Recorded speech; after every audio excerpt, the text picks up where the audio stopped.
ಬೆಳೆಸಬೇಕು. ಪ್ರತಿಯೊಂದು ಒಂದಿಷ್ಟು ಜಾಗ ಸಿಕ್ಕಿದ್ರೆ ಅಲ್ಲೊಂದು ಸಸಿ ನೆಡಿ, ನಿಮಗೆ ನೆರಳು ಕೊಡುತ್ತೆ, ಉಸಿರಾಟ ಕೊಡುತ್ತೆ, ಆಮ್ಲಜನಕವನ್ನು ಕೊಡ್ತದೆ. ಅದನ್ನು ಮಾಡಲ್ಲ, ಬೆಂಕಿ ಕೆಲಸಗಳನ್ನು ಮಾಡ್ತಾರೆ. ಹಂಗಾಗಿ ಆ ಒಂದು ಕೆಲಸನೇ ಉದಾಹರಣೆಗೆ ನಾನು ಹೇಳ್ತಾ ಇರೋದು, ದೇವಾಲಯದಲ್ಲಿ ವಿಶೇಷವಾಗಿ ಪೂಜೆಯನ್ನು ಮಾಡಿ. ಅಟ್ಲೀಸ್ಟ್ ನೀವು ಯಾರಿಗೂ ಇಡೀ ದೇವಾಲಯದಲ್ಲಿ ಮಾಡಲಿಲ್ಲ ಅಂದರೂ ಕೂಡ, ನಿಮ್ಗೆ ಅದು ಇಷ್ಟ ಇಲ್ಲ ಅಂದರೂ ಕೂಡ ದೇವಾಲಯದಿಂದ ಹೊರಗಡೆ ಬಂದು ಧ್ಯಾನಸ್ಥರಾಗಿ ನದಿ ತೀರಗಳಲ್ಲಿ ಕೂತ್ಕೊಳ್ಳಿ, ಒಂದು ಯಾವುದಾದ್ರು ಒಂದು ಸಮುದ್ರದ ತೀರಗಳಿಗೆ ಹೋಗಿ ಅಲ್ಲಿ ಪ್ರಾರ್ಥನೆಯನ್ನು ಕೈಗೊಳ್ಳಿ. ಏನಾದರೂ ಒಂದು ಈ ಪ್ರಕೃತಿಗೆ ಬೀಳ್ತಕ್ಕಂಥ ಒಂದು ಕೆಡಕನ್ನು ತಪ್ಪಿಸೋ ಭಗವಂತ ಅಂತ ಪ್ರಾರ್ಥನೆ ಮಾಡೋಕ್ಕಾಗಲ್ವಾ? ಹಾಗಾಗಿ ದಯವಿಟ್ಟು ನಾನು ಈ ಸಂದರ್ಭದಲ್ಲಿ ಹೇಳೋದೇನೆಂದರೆ, ಒಬ್ಬ ಕಾಯಿಲೆ ಬಿದ್ದಿರ್ತಕ್ಕಂಥ ಮನುಷ್ಯನ ನಾವು ಯಾವ ರೀತಿ ಎಕ್ಸ್ಟ್ರಾ ಕೇರ್ ತೊಗೊಂಡು ಮಾಡ್ತೀವೋ ಆ ರೀತಿ ನಾವು ಮನುಕುಲಕ್ಕೆ ಕೇಡಕನ್ನು ಆಗ್ತಕ್ಕಂಥ ಇಂಥ ಸಂದರ್ಭದಲ್ಲಿ ದೇವಾಲಯದಲ್ಲಿ ಕುಂತ್ಕೊಂಡು ಪ್ರಾರ್ಥನೆ ಮಾಡ್ತಕ್ಕಂಥದ್ದು ತುಂಬ ಸೂಕ್ತವಲ್ವಾ? ಇದಕ್ಕೆ ನೀವೇ ನಿರ್ಧಾರ ಮಾಡ್ಕೊಳ್ಳಿ. ಯಾಕಂದರೆ ಒಬ್ಬೊಬ್ಬರ ಮನಸ್ಸು ಒಂದೊಂದು ಥರ ಇರುತ್ತೆ. ಕೆಲವರು ಏನು ಮಾಡ್ತಾರೆ, ಸೂತಕದ ಛಾಯೆ ಇರುತ್ತೆ, ದೇವಾಲಯದ ಮೇಲೆ ಬೀಳಬಾರ್ದು ಅಂತ ನಾವು ಬಾಕ್ಲಾಗ್ತೀವಿ ಅಂತ. ಖಂಡಿತವಾಗಿ ಬೀಳಲಿ, ಅದರಲ್ಲಿ ಏನು ತಪ್ಪೇನಿದೆ? ಇಡೀ ಪ್ರಕೃತಿ ಮೇಲೇ ಪರಿಣಾಮ ಬೀರ್ತಾ ಇದೆ. ದರ್ಬೆಯನ್ನು ಹಾಕಿ, ಅಕಸ್ಮಾತ್ ದರ್ಬೆ ಸಿಕ್ಕಲಿಲ್ವಾ, ತುಳಸಿಯನ್ನು ಒಂದು ದಳ ತುಳಸಿಯನ್ನಾದರೂ ಹಾಕಿ ಆ ದೇವರ ಮೇಲೆ ಜಪತಪಗಳನ್ನು ಮಾಡಿ ಅಂತ ಈ ಸಂದರ್ಭದಲ್ಲಿ ಹೇಳುತ್ತೆ. ದರ್ಬೆ ಅಥವಾ ಏನು ಗರಿಕೆನ ನಾವು ಹಾಕ್ತೀವಿ, ಅದೇ ರೀತಿ ದೇವರ ಮೇಲೂ ಅದನ್ನ ಇಟ್ಟು ಸೂತ್ಕನ ಕಳ್ಕೊಬೋದಮ್ಮ. ಯಾಕಂದರೆ ದರ್ಬೆ ಅಂತಕ್ಕಂಥದ್ದು ಕುಶನಿಗೆ ಸಂಬಂಧಪಟ್ಟಂಗೆ, ಅದು ರಾಮಾಯಣ ಕಾಲದಲ್ಲಿ ಅದನ್ನ ಬರ್ತಕ್ಕಂಥ ಒಂದು ಇತಿಹಾಸ ಇದೆ. ಈ ದರ್ಬೆ ಏನಕ್ಕಾಗಿ ಬಂತು, ಯಾವ ರೀತಿ ಬಂತು ಅಂತೇಳಿ ವಾಲ್ಮೀಕಿ ಮಹರ್ಷಿಗಳು ಅದನ್ನು ದರ್ಬೆ ರೂಪದಲ್ಲಿ ಇದು ಮಾಡಿರೋದೆ. ಪ್ರತಿಯೊಂದಕ್ಕೂ ಕೂಡ ನಾವು ಆ ನವಗ್ರಹಗಳಿಗೆ ಪೂಜೆಗಳಿಗೆ ಉಪಯೋಗಿಸ್ತಕ್ಕಂಥ ದರ್ಬೆ, ಅದು ಒಂದು ನಮಗೆ ಮನುಕುಲಕ್ಕೆ ಬಂದಿರತಕ್ಕಂಥದ್ದು. ಕೆಲವರು ಇನ್ನೊಂದು ಉಚ್ಚಾಟ ಮೆರೀತಾರೆ. ಈ ಕೆಲವರು ಪಟ್ಟಬಸ್ಸ ಹಿತಾಸಕ್ತಿಗಳು ಅವರೆಲ್ಲ ಇರ್ತಾರಲ್ಲ, ವಾದ ವಿವಾದ ಮಾಡೋರು ಏನು ಮಾಡ್ತಾರೆ, ಗುರುಗಳೇ ನೀವೇನೋ ಮನೆ ಒಳಗಡೆ ದೇವಾಲಯದಲ್ಲೆಲ್ಲ ದರ್ಬೆ ಇಟ್ಬಿಡ್ತೀರಿ, ನದಿಗಳಿಗೆ ನೀವು ಇಡೋಕ್ಕಾಗುತ್ತಾ, ಬಾವಿಗಳಿಗೆ ಇಡೋಕ್ಕಾಗುತ್ತಾ? ಈ ಉಚ್ಚಾಟ ಮೆರಿತೀರಿ. ನಿಮ್ಮಂಥವ್ರಿಗೆಲ್ಲರಿಗೂ ಹೇಳೋದು, ಪ್ರಕೃತಿ ತನಗೆ ತಾನೇ ಸೃಷ್ಟಿ ಮಾಡ್ಕೊಂಡಿರುತ್ತೆ. ಯಾವುದಾದ್ರು ಒಂದು ತೀರದಲ್ಲಿ ನದಿ ಹರಿತಾ ಇರ್ಬೇಕಾದ್ರೆ ಅಲ್ಲೊಂದು ದರ್ಬೆ ಟಚ್ ಆಗಿರುತ್ತೆ ನೀರಿಗೆ, ಆ ಪ್ರಕೃತಿ ಮಾಡ್ಕೊಳ್ಳುತ್ತದು. ನಮ್ಗೆ ಹೇಳಿ ಕೇಳಿ ಮಾಡಲ್ಲ, ಅದು ಗೊತ್ತಿದೆ. ಆ ಜಲಕ್ಕೆ ಶುದ್ಧಿ ಯಾವ ರೀತಿ ಮಾಡ್ಕೋಬೇಕು ಅನ್ನೋದನ್ನು ಹರಿಯೋ ನದಿಗೆ ನಿಂತಿರೋ ನೀರಿಗೆ ಅಲ್ಲಿ ಒಂದು ಸೃಷ್ಟಿ ಮಾಡ್ಕೊಳ್ಳುತ್ತೆ. ಕನಿಷ್ಠ ಪಕ್ಷ ಏನಿಲ್ಲ ಅಂದರೂ ಕೂಡ ಒಂದು ಕಾಗೆ ಆಗಲಿ ಒಂದು ಪಕ್ಷಿ ಆಗಲಿ ಬಾವಿಲಿರೋ ನೀರಿಗೆ ದರ್ಬೆಯನ್ನು ತಂದು ಹಾಕಿರುತ್ತೆ. ನಿಮಗೆ ಗೊತ್ತಿರಲ್ಲ. ಪ್ರಕೃತಿ ನಮಗೆ ಮಾತೆ ಇದ್ದಂಗೆ, ತಾಯಿ ಇದ್ದಂಗೆ, ತಾಯಿ ಎದೆ ಹಾಲು ಹೆಂಗೆ ಕೊಡ್ತಾಳೆ ಮಗುಗೆ, ಆ ರೀತಿ ಪ್ರಕೃತಿ ನಮ್ಮನ್ನು ನಾವು ಕಾಪಾಡ್ತಾ ಇದ್ದೆ. ಆ ಪ್ರಕೃತಿನ ನೀವು ಉಳಿಸ್ತಾ ಇಲ್ಲ ಅಷ್ಟೇ, ಆ ಪ್ರಕೃತಿಯಲ್ಲಿ ಇರ್ತಕ್ಕಂಥದ್ದು ಉಚ್ಚಾಟ ಮೆರಿತೀರಿ. ಕೆಲವ್ರು ಏನು ಮಾಡ್ತೀರಿ, ಇನ್ನೂ ಮುಂದಕ್ಕೆ ಹೋಗಿ ಮಶಾಣದಲ್ಲಿ ಊಟ ಮಾಡ್ತೀವಿ ನಾವು, ಅದೇನಾಗ್ಬಿಡ್ತದೋ, ಗ್ರಹಣ ಕಾಲದಲ್ಲಿ ಸರ್ಕಲಲ್ಲೇ ಬಿರಿಯಾನಿಗಳೆಲ್ಲ ಕೊಡ್ತೀವಿ ಅಂತ ಅಂತೀರ. ದಯವಿಟ್ಟು ಉಚ್ಚಾಟ ಮೆರಿಬೇಡ್ರಿ, ನಾಳೆ ನೀವೇ ಅದಕ್ಕೆ ಹೊಣೆಗಾರರಾಗ್ತೀರಿ. ಕೆಲವೊಂದು ಸಂದರ್ಭದಲ್ಲಿ ನೀವು ನೋಡಿದ್ರಿ, ಕೆಲವೊಂದು ಪ್ರಸಿದ್ಧವಾದ ದೇವಾಲಯಗಳಲ್ಲಿ ಮಾಡಬಾರ್ದರ ಕೆಲಸ ಮಾಡಿ ಮರಣ ಹೊಂದಿದ್ದಾರೆ. ಯಾಕಂದರೆ ಪ್ರಕೃತಿ ಬಿಡಲ್ಲ. ಪ್ರಕೃತಿಗೆ ವಿರುದ್ಧವಾಗಿ ಯಾವತ್ತು ಮನುಷ್ಯ ಹೋಗ್ತಾನೆ, ಭೂಮಿಯನ್ನು ಕೆದಕ್ತಾನೆ, ದೇವರನ್ನು ಕೆದಕ್ತಾನೆ, ಅವನು ಯಾವತ್ತೂ ಶಾಶ್ವತವಾಗಿ ಚೆನ್ನಾಗಿರಲ್ಲ. ಅದರಿಂದ ನಮ್ಮ ಸನಾತನ ಧರ್ಮ ಏನು ಹೇಳುತ್ತೆ ಅದನ್ನು ನೀವು ಪಾಲನೆ ಮಾಡ್ಕೊಂಬನ್ನಿ. ಹಿರಿಯರು ನಮಗೆ ಹಾಕಿಕೊಟ್ಟಿರ್ತಕ್ಕಂಥ ದಾರಿಯಲ್ಲಿ ನಾವು ನಡೆದಾಗ ಖಂಡಿತ ಹೋಗೋದು ಚೆನ್ನಾಗಾಗುತ್ತೆ. ಜಿ, ಇದು ಏನು ಚಂದ್ರಗ್ರಹಣದ ಬಗ್ಗೆ ಮಾತಾಡೋಕ್ಕೆ ಒಬ್ರು ಕರೆಯಲಿದ್ದಾರೆ, ಅವ್ರ ಹತ್ರ ಮಾತಾಡ್ತಾ ಹೋಗೋಣ. ಹಲೋ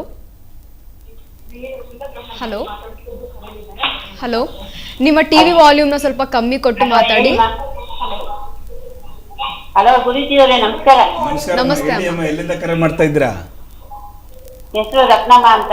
ಎಲ್ಲಿಂದ ಕರೆ ಮಾಡ್ತಾ ಇದ್ದೀರಾ ತಾಯಿ? ರಂಗಪೇಟೆ ಅಂತ ಸ್ವಾಮಿ. ಯಾರ ಬಗ್ಗೆ ಕೇಳ್ಬೇಕಾಯ್ತಮ್ಮ? ನನ್ನ ಬಗ್ಗೆನೇ ಕೇಳ್ಬೇಕು. ನಿಮ್ಮ ಹೆಸರು, ನಕ್ಷತ್ರ ಹೇಳಿ. ನಕ್ಷತ್ರ ಎಲ್ಲ ಗೊತ್ತಿಲ್ಲ. ರತ್ನಮ್ಮ, ತುಲಾರಾಶಿ, ಚಿತ್ತ ನಕ್ಷತ್ರ.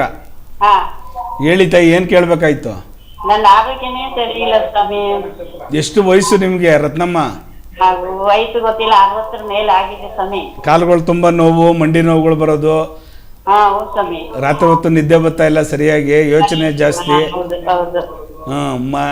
ಇದು ಏನು ಮಕ್ಕಳದ್ದು ಯೋಚನೆ ಜಾಸ್ತಿ ಆಗ್ಬಿಟ್ಟಿದೆ. ಹೌದು ಸ್ವಾಮಿ. ಇದೆಲ್ಲ ಆಲೋಚನೆಗಳು ತುಂಬಿಕೊಂಡ್ರೆ ನಿದ್ದೆ ಹೆಂಗ್ ಮಾಡ್ತೀರಾ? ಆಲೋಚನೆ ಮಾಡಿಲ್ಲ ಅಂದ್ರೆ ಏನ್ ಮಾಡಿ ಸ್ವಾಮಿ, ನಂಗೆ ಯಾರು ಇದಿಲ್ಲ, ಗಂಡ್ಮಕ್ಳಿಲ್ಲ. ಇದು 13 ವರ್ಷ ಆಗುತ್ತೆ ನನ್ನ ಯಜಮಾನ ಹೋಗಿ, 4 ಜನ ಹೆಣ್ಮಕ್ಳು. ಹಂಗೆ ಹಿಂಗೆ ಮಾಡಿ ಮದ್ವೆ ಮಾಡಿದೀನಿ. ಅವರು ಹೆಣ್ಮಕ್ಳಲ್ಲಿ 2 ಸ್ವಲ್ಪ ಪರವಾಗಿದ್ದೀನಿ, 2ಗೆ ಈಗ ಅಷ್ಟೇನು ಹೇಳ್ಕೊಳಂಗೇನಿಲ್ಲ. ನನಗೆ ಯಾರು ಇಲ್ಲ ಸ್ವಾಮಿ. ನಾನು ಮುಂದಕ್ಕೆ ಭವಿಷ್ಯದ ಕಾಲ್ ಬೇರೆ ಅಂಗವಿಕಲತೆ. ಒಂದ್ ಇದ್ರಲ್ಲಿ ಇದ್ದೀನಿ. ಅವ್ರಿಗೆ ಎಲ್ಪದ ಹತ್ರ ಯಾಕೆ ಬಂದು ಬಳಗ ಆಯಿತು ರತ್ನಮ್ಮ ಅವರೇ, ನಾನೊಂದು ಅನುಷ್ಠಾನ ಹೇಳ್ತೀನಿ, ಮಾಡ್ಕೊಳ್ಳಿ. ಹೇಳಿ ಸರ್. ನೀವು ಬಂಗಾರಪೇಟೆಯವರಾಗಿರೋದ್ರಿಂದ ಲಕ್ಷ್ಮಿ ಆ ಟಿ ವಿ ನೋಡಬೇಡಿ, ನೀವು ಟಿ ವಿ ಕಡೆಗೆ ವಾಲ್ಯೂಮ್ ಕಡಿಮೆ ಮಾಡಿ, ಟಿ ವಿ ವಾಲ್ಯೂಮ್ ಕಡಿಮೆ ಮಾಡಿ ನನ್ನ ಹತ್ರ ಮಾತಾಡೋದು ನೋಡಿ. ನಾನು ನಿಮ್ಮ ಹತ್ರನ ಮಾತಾಡ್ತಾ ಇದ್ದೀನಿ, ನಮ್ಮ ಅಮ್ಮಗೆ ಇದು ಮಾಡ್ಕೊಂತ ಇದ್ದಾರೆ. ಹೇಳಿ ಸರ್. ಅದು ಟಿ ವಿ ವಾಲ್ಯೂಮ್ ಕಡಿಮೆ ಮಾಡಿದ್ರೆ ನಾನು ನಿನ್ನ ಹತ್ರ ಚೆನ್ನಾಗಿ ಮಾತಾಡ್ತೀನಿ. ಕೊಡಿ. ಹೇಳಿ ಸರ್. ಬಾ ಈ ಕಡೆ ಬರ್ರಿ. ಯಾರು ನಿನ್ನ ದಯವಿಟ್ಟು ಟಿ ವಿ ವಾಲ್ಯೂಮ್ನ ಯಾರೇ ಭಕ್ತರುಗಳಾಗಲಿ ಬಂಧುಗಳೇ ಟಿ ವಿನ ವಾಲ್ಯೂಮ್ ಕಡಿಮೆ ಮಾಡಿ ನನ್ನ ಹತ್ರ ಮಾಡಿ. ಅಪರೂಪಕ್ಕೆ ಸಿಕ್ಕಿರ್ತಕ್ಕಂಥ ಕರೆಗಳು ನಿಮಗೆ ಮಿಸ್ ಆಗ್ತವೆ ನೋಡಿ. ರತ್ನಮ್ಮ, ಹೇಳಿ ಸರ್. ಲಕ್ಷ್ಮೀ ನರಸಿಂಹ ದೇವಸ್ಥಾನದಲ್ಲಿ 1/4 kg ಅವರೇ ಬೇಳೆಯನ್ನು ದಾನವಾಗಿ ಕೊಡಿ. ಅವರೇ ಬೇಳೆ ಲಕ್ಷ್ಮೀ ನರಸಿಂಹಸ್ವಾಮಿ. ನರಸಿಂಹಸ್ವಾಮಿಗೆ ಹೋಗ್ಬಿಟ್ಟು 1/4 kg ಅವರೇ ಬೇಳೆ ದಾನ ಕೊಡಿ. ತುಳಸಿ, 1 ಮಾರು ತುಳಸಿ ಸ್ವಾಮಿಗೆ ಕೊಡೋದನ್ನು ಮರಿಬೇಡಿ. ಅಲ್ಲಿ ಒಂದು ಸಂಕಲ್ಪ ಮಾಡ್ಕೊಳ್ಳಿ, ನನ್ನ ಹೆಣ್ಮಕ್ಳಿಗೆ ಅವ್ರಿಗೆ ಕುಟುಂಬ ತುಂಬ ಚೆನ್ನಾಗಿರಲಿ ಭಗವಂತ ಅಂತ ಪ್ರಾರ್ಥನೆ ಮಾಡ್ಕೊಂಡು ಬನ್ನಿ. ಖಂಡಿತವಾಗೂ ಈ ಕಡೆ ಲಕ್ಷ್ಮೀ ನರಸಿಂಹಸ್ವಾಮಿ ದೇವಸ್ಥಾನ ಇದು ಎಲ್ಲಿ ಬರುತ್ತೆ ಅಂತ ಸರಿಯಾಗಿ ಗೊತ್ತಾಗಲ್ಲ ಸ್ವಾಮಿ. ನೀವು ಮುಳಬಾಗ್ಲಕ್ಕೆ ನಿಮ್ಗೆ ಬಂಗಾರಪೇಟೆಯವರಾಗಿರೋದ್ರೆ KGF ಎಲ್ಲಾರು ಸಿಗುತ್ತೆ, ಮುಳಬಾಗ್ಲೆಲ್ಲಾರು ಸಿಗುತ್ತೆ ನಿಮ್ಗೆ. ಈ ಕಡೆ ಬಂದು ಕೋಲಾರಿಂದ ಈ ಕಡೆ ಇದು ಅವಳಿ ಕಡೆಗೆ ಉಗ್ರ ನರಸಿಂಹಸ್ವಾಮಿ ದೇವಸ್ಥಾನ. ಅಲ್ಲೇ ಹೋಗಿ ಪರವಾಗಿಲ್ಲ. ನರಸಿಂಹಸ್ವಾಮಿ ಎಲ್ಲಿ ದೇವಸ್ಥಾನ ಇದೆ ಅವನಿ ಕ್ಷೇತ್ರದಲ್ಲಿ ಇರ್ತಕ್ಕಂಥದ್ದಕ್ಕೆ ಅಲ್ಲೇ ಕೊಡಿ. ಖಂಡಿತವಾಗಿ ಒಳ್ಳೇದಾಗುತ್ತೆ ನಿಮಗೆ. ಒಳ್ಳೇದಾಗ್ಲಿ. ಕರೆ ಮಾಡಿದ್ದಕ್ಕೆ ಒಳ್ಳೇದು. ಧನ್ಯವಾದಗಳು ತಮಗೆ. ಆಯ್ತು ಸ್ವಾಮಿ. ಎಲ್ಲ ಸರೋಗುತ್ತೆ ಸ್ವಾಮಿ, ಆರೋಗ್ಯ ಎಲ್ಲ ನೀವು ಮಾಡಿ, ನಾನು ಹೇಳಿದ್ದ ಅನುಷ್ಠಾನ ಮಾಡಿ. ಒಳ್ಳೇದಾಗ್ಲಿ. ಕರೆ ಮಾಡಿದ್ದಕ್ಕೆ ಧನ್ಯವಾದಗಳು. ನಮ್ಮ ಅವರೇ ಬೇಳೆ 1/4 kg ಕೊಡಿ. ಒಳ್ಳೇದಾಗ್ಲಿ. ಕರೆ ಮಾಡಿದ್ದಕ್ಕೆ ಧನ್ಯವಾದ ಅಮ್ಮ. ಇನ್ನು ಯಾರೇ ಕರೆ ಮಾಡೋದಾಗಿದ್ರೂ ಸಹ ಚಂದ್ರಗ್ರಹಣದ ಬಗ್ಗೆ ನಿಮಗಿರುವಂತಹ ಅನುಮಾನ ಆಗಿರ್ಬೋದು, ಚಂದ್ರಗ್ರಹಣದಿಂದ ಏನೆಲ್ಲ ಪರಿಣಾಮ ಬೀರುತ್ತೆ ಅಥವಾ ಏನೆಲ್ಲ ಒಳತಾಗುತ್ತೆ ಅನ್ನೋದನ್ನ ತಿಳ್ಕೊಳಕ್ಕಾಗಿರ್ಬೋದು, ಕರೆ ಮಾಡಿ ಗುರೂಜಿ ಹತ್ರ ಮಾತಾಡ್ಬೋದು. ಗುರೂಜಿ, ಇನ್ನು ನೀವು ಮಾತಾಡ್ತಾ ಇದ್ರಿ ದರ್ಬೆ ಅಥವಾ ಗರಿಕೆ, ಇನ್ನು ಈ ಚಂದ್ರಗ್ರಹಣ ಬಹಳ ವಿಶೇಷವಾಗಿದೆ, ಯಾವುದೇ ರೀತಿ ಅಪಾಯವನ್ನ ಮಾಡಲ್ಲ ಅನ್ನೋವಂತಹ ಮಾತು ಸಹ ನೀವು ಹೇಳಿದ್ರಿ. ಆದರೆ ಗರ್ಭಿಣಿಯರಿಗೆ ಈ ಚಂದ್ರಗ್ರಹಣದಿಂದ ಏನಾದರೂ ಪರಿಣಾಮ ಬೀಳ್ಬೋದಾ? ಖಂಡಿತವಾಗಿ ಒಳ್ಳೆ ಪ್ರಶ್ನೆನೇ. ಹೆಣ್ಮಕ್ಳಲ್ಲಿರ್ತಕ್ಕಂಥದ್ದು ಆ ಭ್ರೂಣಾವಸ್ಥೆಯಲ್ಲಿರ್ತಕ್ಕಂಥ ಗರ್ಭದಲ್ಲಿ ಇರ್ತಕ್ಕಂಥ ಭ್ರೂಣ ಬೆಳೀತಾ ಇರ್ತಕ್ಕಂಥದ್ದು. ಹಾಗಾಗಿ ಈ ಪರ್ವಕಾಲದಲ್ಲಿ ಅದರ ಕಿರಣಗಳು ಪ್ರಭಾವ ಜಾಸ್ತಿ ತೀವ್ರತೆ ಪ್ರಕೃತಿ ಮೇಲೆ ಬೀಳ್ತಾ ಇರುತ್ತೆ ನೋಡಿ. ಬರೀ ಪೌರ್ಣಮಿ ಆಗಿರೋದ್ರಿಂದನೇ ಸಮುದ್ರದಲ್ಲಿರ್ತಕ್ಕಂಥ ಆ ಅಲೆಗಳ ಹಬ್ಬರ ಜಾಸ್ತಿ ಆಗ್ತಕ್ಕಂಥದ್ದು ಪೌರ್ಣಮಿ ದಿನ. ಅದೇ ಅಮಾವಾಸ್ಯೆ ದಿನ ನಿಧಾನವಾಗಿ ತಿಳಿಯಾಗಿರ್ತಕ್ಕಂಥದ್ದು. ಹಾಗಾಗಿ ದಯವಿಟ್ಟು ನಿಮಗೆ ಯಾರ್ಯಾರು ಪ್ರೆಗ್ನೆಂಟ್ ಇರ್ತೀರ, ಯಾರ್ಯಾರು ಗರ್ಭವತಿ ಆಗಿರ್ತಾರೆ ಮಕ್ಕಳುಗಳು, ಅವರೆಲ್ಲ ಈ ಕಿರಣದ ಛಾಯೆ ನಿಮ್ಮ ದೇಹದ ಮೇಲೆ ಬೀಳದೇ ಇದ್ದಂಗೆ ನೋಡ್ಕೊಳ್ಳಿ, ಕಾಪಾಡ್ಕೊಳ್ಳಿ. ಈ ಒಂದು ಪರಿಣಾಮ ಅಷ್ಟೊಂದು ಚೆನ್ನಾಗಿರಲ್ಲ, ಮನುಕುಲಕ್ಕೆ ಅಷ್ಟೊಂದು ಒಳ್ಳೆಯದಲ್ಲ. ಯಾಕೆಂದರೆ ಇದು ಬಂದಿರತಕ್ಕಂಥದ್ದು ಸಾಧಕರಿಗೆ, ಯಾರ್ಯಾರು ಪೂಜೆ ಪುನಸ್ಕಾರಗಳು ಮಾಡ್ತೀರಿ, ಯಾರ್ಯಾರು ಅವ್ರಿಗೆಲ್ಲರಿಗೂ ತುಂಬ ಚೆನ್ನಾಗಿ ಆಗ್ತಕ್ಕಂಥದ್ದು. ಪ್ರತಿಯೊಬ್ಬರೂ ಸಾಧನೆಯನ್ನು ಮಾಡ್ಕೊಳ್ತಕ್ಕಂಥದ್ದು, ಗುರಿಯನ್ನು ಇಟ್ಟುಕೊಂಡು ಅದನ್ನು ತಲುಪ್ತಕ್ಕಂಥ ಯೋಗಕಾರಕವಾಗಿರ್ತಕ್ಕಂಥ ಚಂದ್ರಗ್ರಹಣ. ಹಾಗಾಗಿ ತಮಗೆಲ್ಲರಿಗೂ ಸಾಧಕರಿಗೆ ನಾನು ಹೇಳಿದಿಷ್ಟೇ, ನೀವೆಲ್ಲ ಜಪತಪಾದಿಗಳನ್ನು ಮಾಡಿಕೊಂಡು ಕುಲದೇವರನ್ನ ಪ್ರಾರ್ಥನೆ ಮಾಡ್ಕೊಳ್ಳಿ, ಸಿದ್ಧಿಯನ್ನು ಮಾಡ್ಕೊಳ್ಳಿ. ಖಂಡಿತ ಒಳ್ಳೆಯದಾಗುತ್ತೆ. ಇನ್ನು ಅನಾರೋಗ್ಯದಿಂದ ಯಾರ್ಯಾರು ಬೆಡ್ ರಿಟರ್ನ್ ಆಗಿರ್ತೀರಿ ಅವರೆಲ್ಲರನ್ನು ಲಘು ಆಹಾರಗಳನ್ನು ಸೇವನೆ ಮಾಡ್ತಕ್ಕಂಥದ್ದು. ಚಿಕ್ಕ ಮಕ್ಕಳುಗಳು ಉಪವಾಸ ಇರೋದೇನು ಬೇಡ, ಅವ್ರಿಗೆಲ್ಲ ಲಘು ಆಹಾರಗಳನ್ನು ಕೊಡ್ತಕ್ಕಂಥದ್ದು, ಸಾತ್ವಿಕ ಆಹಾರಗಳನ್ನು ತಿಂತಕ್ಕಂಥದ್ದು ಮಾಡಿ. ಖಂಡಿತವಾಗಿ ಒಳ್ಳೆಯದಾಗುತ್ತೆ. ಈ ಚಂದ್ರಗ್ರಹಣದಲ್ಲಿ ಯಥೇಚ್ಛವಾಗಿ ನೀವು ಎಲ್ಲರೂ ದೂರ ಪ್ರಯಾಣ ಮಾಡ್ತಕ್ಕಂಥದ್ದು ಅದೆಲ್ಲ ಮಾಡಿಬಿಡಿ. ನದಿ ತೀರಗಳಿಗೆ ಹೋಗಿ ಅಲ್ಲಿ ಜಪಸಭಗಳನ್ನು ಮಾಡ್ತಕ್ಕಂಥದ್ದು, ಅರ್ಘ್ಯೆಯನ್ನು ಕೊಡ್ತಕ್ಕಂಥದ್ದು ಮಾಡಿ. ಖಂಡಿತವಾಗಿ ಒಳ್ಳೆಯದಾಗುತ್ತೆ. ಪ್ರಕೃತಿಯಲ್ಲಿ ನೀವೀಗಾಗಲೇ ಹೇಳಿದ್ರಿ, ಪ್ರಕೃತಿಯಲ್ಲಿ ಯಾವುದೇ ರೀತಿ ಪರಿಣಾಮ ಬೀರಲ್ಲ, ತುಂಬ ಒಳತೆ ಆಗುತ್ತೆ ಅಂತ. ಆದರೆ ಇಂತಹ ಗ್ರಹಣದ ಸಮಯದಲ್ಲಿ ಏನಾದರೂ ಪರಿಣಾಮ ಬೀರ್ಬೋದಾ? ತದನಂತರ ಬೇರೆ ರೀತಿ ಯಾವುದಾದ್ರೂ ಪರಿಣಾಮ ಬೀರ್ಬೋದಾ? ಈಗ ನೋಡಿ, ನಮ್ಮ ಭರತಖಂಡ ಇಷ್ಟು ಸುಭಿಕ್ತವಾಗಿದೆ ಅಂತಕ್ಕಂಥದ್ದಕ್ಕಾದರೆ ಉದಾಹರಣೆ ಪಾಶ್ಚಿಮಾತ್ಯ ರಾಷ್ಟ್ರಗಳಲ್ಲಿ ನೋಡಿ, ಅವರು ಸರಿಯಾಗಿ ಅನುಷ್ಠಾನಗಳನ್ನು ಮಾಡ್ಕೊಳ್ಳಲ್ಲ. ನಮ್ಮ ಧರ್ಮದ ಅನುಸಾರಗಳದಾಗಿ ನಾವು ಅನುಸರಣೆ ಮಾಡ್ತೀವಿ. ಅಲ್ಲೇನಿಲ್ಲ, ಅವರವರ ಧರ್ಮಕ್ಕೆ ಅನುಸಾರವಾಗಿ ಮಾಡ್ತಕ್ಕಂಥದ್ದು. ಅದಕ್ಕೆ ಪ್ರಕೃತಿ ವಿಕೋಪಗಳು ಜಾಸ್ತಿ ಆಗ್ತಕ್ಕಂಥದ್ದು. ಆದರೆ ನಮ್ಮ ಭರತಖಂಡದಲ್ಲಿ ವಿಕೋಪ ಆಗೋದು ಯಾವಾಗ ಅಂತಂದರೆ, ನಾವು ಮನುಷ್ಯರಾದವರು ನಾವು ಕೆಲವು ದೇವಾಲಯಗಳಿಗೆ ಅಂದರೆ ಪ್ರಕೃತಿಗೆ ವಿರುದ್ಧವಾಗಿ ನಾವು ಕೆಲಸವನ್ನು ಮಾಡ್ತೀವಿ. ಹಾಗಾಗಿ ಅದ್ರ ಪ್ರಕೃತಿ ಮುನಿಯುತ್ತೆ, ಅಷ್ಟು ಬಿಟ್ಟರೆ ಬೇರೆ ಏನೂ ಇರಲ್ಲ. ನಮ್ಮಲ್ಲಿರ್ತಕ್ಕಂಥ ಧರ್ಮನೇ ಬೇರೆ, ಪಾಶ್ಚಿಮಾತ್ಯ ರಾಷ್ಟ್ರಗಳಲ್ಲಿರ್ತಕ್ಕಂಥ ಧರ್ಮನೇ ಬೇರೆ. ಕೆಲವರು ಅನ್ಯ ಧರ್ಮಿಗಳು, ನಮ್ಮ ಭರತಖಂಡದಲ್ಲಿರ್ತಕ್ಕಂಥ ಅನ್ಯ ಧರ್ಮೀಯರು ಕೂಡ ನೆನ್ನೆ ಮನೆಯಿಂದನೂ ಕೂಡ ನಾವು ಇವತ್ತು ರೋಜಾ ಇದ್ದೀವಿ, ರಂಜಾನ್ ಟೈಮಲ್ಲಿ ಇದ್ದೀವಿ, ನಾವು ಸಾಯಂಕಾಲನೇ ನೀವು ಗ್ರಹಣ ಅಂತೀರಿ, ನೀವೆಲ್ಲ ಮಾಧ್ಯಮದಲ್ಲೂ ಕೂಡ ಗ್ರಹಣ ಬರ್ತಾ ಇದೆ ಗುರುಗಳೇ, ನಾವು ಇಸ್ಲಾಂ ಧರ್ಮದಲ್ಲಿರ್ತಕ್ಕಂಥವ್ರು ನಾವು ಊಟ ಮಾಡೋದು ಹೇಗೆ, ಸ್ನಾನಗಳನ್ನು ಮಾಡೋದು ಹೇಗೆ, ನಾವು ನಮಾಜ್ ಮಾಡ್ಕೊಂಡು ಬಂದಾದ್ಮೇಲೆ ನಾವು ಊಟ ಮಾಡಲೇಬೇಕು ಸಂಜೆ 6 ಗಂಟೆ ಸಮಯದಲ್ಲಿ, ಏನು ಮಾಡೋದು ಗುರುಗಳಂತ ಎಷ್ಟು ವಿವರವಾಗಿ ಕೇಳ್ತಾರೆ ಅಂತಂದರೆ, ಅವರೆಲ್ಲೂ ಕೂಡ ಈ ಒಂದು ನಮ್ಮ ಸನಾತನ ಧರ್ಮದಲ್ಲಿ ಕೇಳ್ಕೊಳ್ಳೋ ಅಂಥದ್ದು, ತಿಳ್ಕೊಳ್ಳೋ ಅಂಥದ್ದು ಕುತೂಹಲ ಜಾಸ್ತಿ.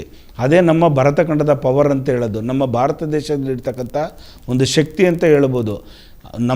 ನಾವೆಲ್ಲ ಅಣ್ಣ ತಮ್ಮದಿರ, ವಸುದೈವ ಕುಟುಂಬ ಇದ್ದಂಗೆ ನಾವೆಲ್ಲ ಅಣ್ಣ ತಮ್ಮದಿರು, ಕ್ರೈಸ್ತ ಧರ್ಮದವರಾಗಿರಲಿ, ಇಸ್ಲಾಂ ಧರ್ಮದವರಾಗಿರಲಿ, ನಾವಾಗಿರಲಿ.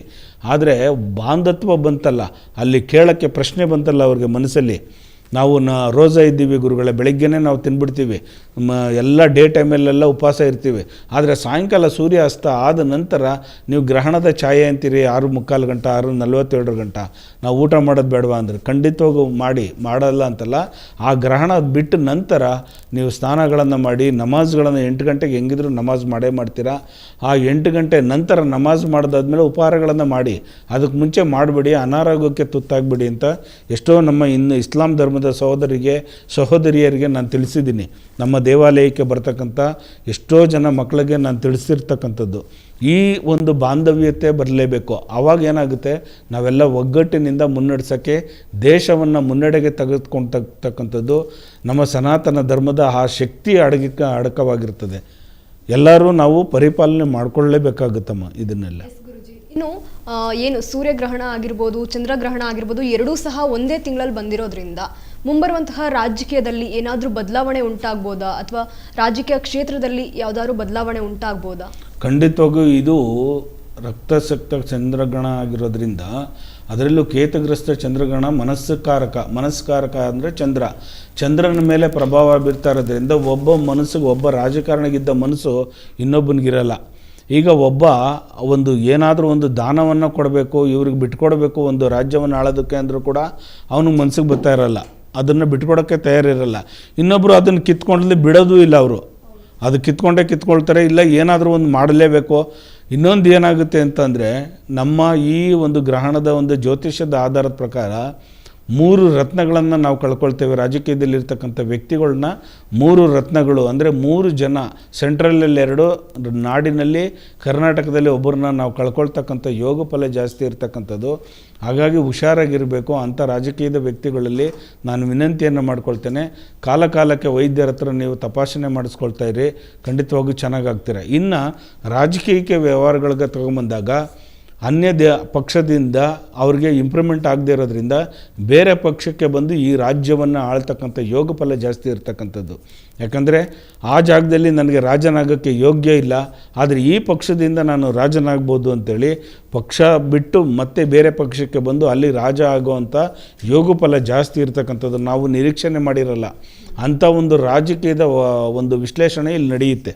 ವಿಚಿತ್ರವಾಗಿರ್ತಕ್ಕಂಥದ್ದು ನಾವು ನಂಬೋಕ್ಕೆ ಸಾಧ್ಯವಿಲ್ಲ. ಅಯ್ಯೋ ಹಿಂಗಾಗೋಯ್ತಾ, ಕಡು ವೈರಿಯಾಗಿರ್ತಕ್ಕಂಥವ್ರು ಇವತ್ತು ನಮ್ಮ ಪಕ್ಷಕ್ಕೆ ಬಂದು ಇಲ್ಲಿ ಮುಖ್ಯಮಂತ್ರಿಗಳಾದ್ರ ಅಂತಕ್ಕಂಥ ಒಂದು ಯೋಗ ಫಲ ಖಂಡಿತವಾಗೂ ರಾಜಕೀಯ ಕ್ಷೇತ್ರದಲ್ಲಿ ಬರ್ತಕ್ಕಂಥದ್ದು. ಮುಂದಿನ ದಿನಮಾನಗಳಲ್ಲಿ ನೋಡ್ತೀರಾ, ನೀವು ನಮ್ಮ ವಾಹಿನಿಗೆ ಕರೆ ಮಾಡ್ತೀರಾ. ಇಂಥ ಒಂದು ವಾತಾವರಣ ಚೆನ್ನಾಗಾಗ್ತಕ್ಕಂಥದ್ದು. ನಮ್ಮ ಸನಾತನ ಧರ್ಮದಲ್ಲಿ ಅಷ್ಟು ಶಕ್ತಿ ಅಡಕವಾಗಿರ್ತಕ್ಕಂಥದ್ದು. ಅವರು ಆಯ್ಕೆ ಮಾಡ್ಕೊತಾರೆ ನಮ್ಮ ಸನಾತನ ಧರ್ಮವನ್ನು ಯಾವ ರೀತಿ ಮುಂದೆ ನಡೆಸ್ಕೊಂಡು ಹೋಗಬೇಕು. ನೀವು ಕಲ್ಲು ಹೊಡಿತಾನೇ ಇರಿ, ನಮ್ಮ ಪ್ರೊಸೆಷನ್ ಹೋದಾಗ ನೀವು ಕಲ್ಲೊಡಿರಿ, ನಮ್ಮ ಹಿಂದೂ ಧರ್ಮಕ್ಕೆ ಏನಾದರೂ ಮಾಡಿ, ಆದರೆ ಒಬ್ಬನ ಹುಟ್ಟಾಕ್ತಾಳೆ, ಬಿಡಲ್ಲ, ಆ ಪ್ರಕೃತಿ ಬಿಡಲ್ಲ. ಚೆನ್ನಾಗಿ ಮುನ್ನಡೆಸ್ಕೊಂಡು ಹೋಗ್ತಕ್ಕಂಥ ಒಂದು ರಾಜ ಬಂದೇ ಬರ್ತಾನೆ. ಮುಂದಿನ ದಿನಮಾನಗಳಲ್ಲಿ ಒಳ್ಳೆಯದಾಗೇ ಆಗುತ್ತೆ ಖಂಡಿತವಾಗೂ. ಗುರುಜಿ ಒಂದು ಕರೆ ಇದೆ, ಅದನ್ನು ತಗೊಳ್ಳೋಣ. ಹಲೋ ಹಲೋ, ನಮಸ್ತೆ ಅಮ್ಮ, ಎಲ್ಲಿಂದ ಕರೆ ಮಾಡ್ತಾ ಇರೋದು? ನಾವು ದಾಸಸಳ್ಳಿಯಿಂದ ಮೇಡಮ್, ಬಂಗಾರಪೇಟೆ ತಾಲೂಕು. ಓಕೆ ಅಮ್ಮ, ನಿಮ್ಮ ಪ್ರಶ್ನೆ ಏನು? ಹಲೋ, ನಿಮ್ಮ ಪ್ರಶ್ನೆ ಏನಮ್ಮ? ಹಾ ಹೇಳಿ ಮ್ಯಾಮ್. ಏನ್ ಕೇಳಬೇಕಾಯ್ತು ತಾಯಿ? ನಾವು ಗುರುಜಿ, ನನ್ ಬಾಳೆಂತ ಈಗ ನನಗೆ 4 ಮಕ್ಳು ಹೋಗಿದಾವೆ, 2 ಮಕ್ಳು ಇದಾವೆ. ಪ್ರತಿ ಸಾರಿ ಮಕ್ಳು ಹೋಗೋದೇ ಗರ್ಭದಲ್ಲೇ ಹೋಗುತ್ತೆ ಮಕ್ಳು. ನೋಡಿ ನಿಮ್ಮ ಯಜಮಾನ್ರ ಹೆಸರು ಹೇಳಿ. ಕೃಷ್ಣಮೂರ್ತಿ ಎಸ್ ಅಂತ. ನೋಡಿ ಸ್ವಪ್ನ ತಾನೇ ನೀವು? ಹೌದೌದು, ನಾವು ಸ್ವಪ್ನಾನೆ. ಆದರೆ ಕುಂಭರಾಶಿ ಶತಬೀಜ ನಕ್ಷತ್ರ ನಿಮ್ಮದು. ಅಂದರೆ ಕೃಷ್ಣ ಅನ್ನೋರಿಗೆ ಮಿಥುನ ರಾಶಿಯಲ್ಲಿ ಮೃಗಶಿರ ನಕ್ಷತ್ರ ಬರುತ್ತೆ. ನೋಡಿ ಅವ್ರಿಗೆ ಸರ್ಪದೋಷ ಇರ್ತಕ್ಕಂಥದ್ದು, ಸರ್ಪದೋಷ ನಿವಾರಣೆ ಮಾಡ್ಕೊಂಡಿದ್ದೀರಾ? ಒಂದ್ಸರಿ ಹೋಗಿ ಬಂದ್ರಿ ಗುರುಜಿ ಅಲ್ಲಿಗೆ. ದಯವಿಟ್ಟು ಬೇಡಮ್ಮ, ಇನ್ನೂ ಒಂದ್ಸಲಿ ಹೋಗಿ ಕುಕ್ಕೆ ಸುಬ್ರಹ್ಮಣ್ಯ, ಕಾಳಹಸ್ತಿಗೋ ಇಲ್ಲ ಘಾಟಿ ಸುಬ್ರಹ್ಮಣ್ಯಗೋ ಇಲ್ಲ ಬೆಂಗಳೂರಿನಲ್ಲಿ ಇರ್ತಕ್ಕಂಥ ರಾಮವಳ್ಳಿಯಲ್ಲಿ ಇರ್ತಕ್ಕಂಥ ಮುಕ್ತಿನಾಗ ಇಂಥ ಒಂದು ನಾಗಕ್ಷೇತ್ರ ಸ್ಕಂದ ಇರ್ತಕ್ಕಂಥ ಜಾಗದಲ್ಲಿ ಕೃಷ್ಣಮೂರ್ತಿ ಕಳಿಸ್ಕೊಡಿ. ನೀವು ಹೋಗಿ ಜೊತೆಲಿ. ಇವಾಗ ಪ್ರೆಗ್ನೆಂಟ್ ಆಗಿರೋದ್ರಿಂದ ಬೇಡ. ಇಲ್ಲ ಪ್ರೆಗ್ನೆಂಟ್ ಆಗಿ ಆಲ್ರೆಡಿ 1 ತಿಂಗಳಾಯ್ತು. 8ನೇ ತಿಂಗಳು ಕಂಪ್ಲೀಟ್ ಆಗೋ ಟೈಮಲ್ಲಿ ಮಗು ಹೋಯ್ತು, ಗಂಡು ಮಗು. ಆಯ್ತು ತಾಯಿ, ನೀವು ಇವಾಗ ಏನು ಮಾಡಿ ಅಂತಂದರೆ, ನೀವಿಬ್ಬರು ಸೇರಿಕೊಂಡು ಯಾವ್ದಾರ ಒಂದು ಸ್ಕಂದನ ಆಲಯದಲ್ಲಿ ವಿಶೇಷವಾಗಿ ಅಲ್ಲೊಂದು ಪೂಜೆ ಪುನಸ್ಕಾರಗಳು ಮಾಡ್ಕೊಳ್ಳಿ. ಯಾವಾಗ ನೋಡಿ ಗರ್ಭ ಚೆನ್ನಾಗಿರಬೇಕು ಮತ್ತು ಮಕ್ಕಳು ಸಂತಾನ ಚೆನ್ನಾಗಾಗಬೇಕು, ಸಾಂಸಾರಿಕ ಜೀವನ ಚೆನ್ನಾಗಿರಬೇಕು ಅಂದರೆ ಸ್ಕಂದನನ್ನು ಪ್ರಾರ್ಥನೆ ಮಾಡಬೇಕು. ಅಂದರೆ ಸುಬ್ರಹ್ಮಣ್ಯನ ಆರಾಧನೆ ಮಾಡ್ತಕ್ಕಂಥದ್ದು. ಸುಬ್ರಹ್ಮಣ್ಯನ ಕ್ಷೇತ್ರಕ್ಕೆ ಹೋಗಿ ಅಲ್ಲಿ ವಿಶೇಷವಾಗಿ ಒಂದು ಸರ್ಪ ಸಂಸ್ಕಾರವನ್ನು ಮಾಡ್ತಕ್ಕಂಥದ್ದು ಮಾಡಿ, ನಾಗಾರಾಧನೆ ಮಾಡ್ತಕ್ಕಂಥದ್ದು ಮಾಡಿ. ಖಂಡಿತವಾಗಿ ಒಳ್ಳೆಯದಾಗುತ್ತೆ. ನಿಮ್ಮ ಮುಂದಿನ ದಿನಗಳಲ್ಲಿ ನಿಮ್ಮ ಮಗು ತುಂಬ ಚೆನ್ನಾಗಿ ಒಂದು ಮಗು ಜನನ ಆಗ್ತಕ್ಕಂಥದ್ದು ಯೋಗ ಫಲ ಇದೆ. ಸ್ವಪ್ನ ಖಂಡಿತವಾಗಿ ಒಳ್ಳೆಯದಾಗಲಿ. ನೀವೇನು ಮಾಡಿ ಅಂದರೆ ಕೃಷ್ಣಮೂರ್ತಿಗಿರ್ತಕ್ಕಂಥ ದೋಷ ಸ್ಕಂದನ ದೇವಸ್ಥಾನಕ್ಕೆ ಹೋಗಬೇಕು. ಆದರೆ ನೀವೇನು ಮಾಡಬೇಕು ಅಂದರೆ ಅಲ್ಲಿ ಶನೇಶ್ವರನ ಆಲಯ ಇದೆ, ಅಲ್ಲಿ ಎಳ್ಳೆಣ್ಣೆ ದಾನ ಕೊಡ್ತಕ್ಕಂಥದ್ದು, ಎಳ್ಳು ಬತ್ತಿಗಳನ್ನು ಅಂಟಿಸ್ತಕ್ಕಂಥದ್ದು, ಆ ರಕ್ಷೆಯನ್ನು ಇಡ್ತಕ್ಕಂಥದ್ದು ಆಜ್ಞಾಚಕ್ರದಲ್ಲಿ, ಮತ್ತು ಇಲ್ಲಿ ನಾಭಿಯಲ್ಲಿ ಇಡ್ತಕ್ಕಂಥದ್ದು ಎಳ್ಳು ತಿಲಕವನ್ನು ಅದನ್ನ ಇಡ್ತಾ ಬನ್ನಿ. ಖಂಡಿತವಾಗೂ ನಿಮಗೆ ಒಳ್ಳೆ ಸುಪುತ್ರ ಸಂತಾನ ಆಗುತ್ತೆ, ಒಳ್ಳೆಯದಾಗುತ್ತೆ. Okay sir.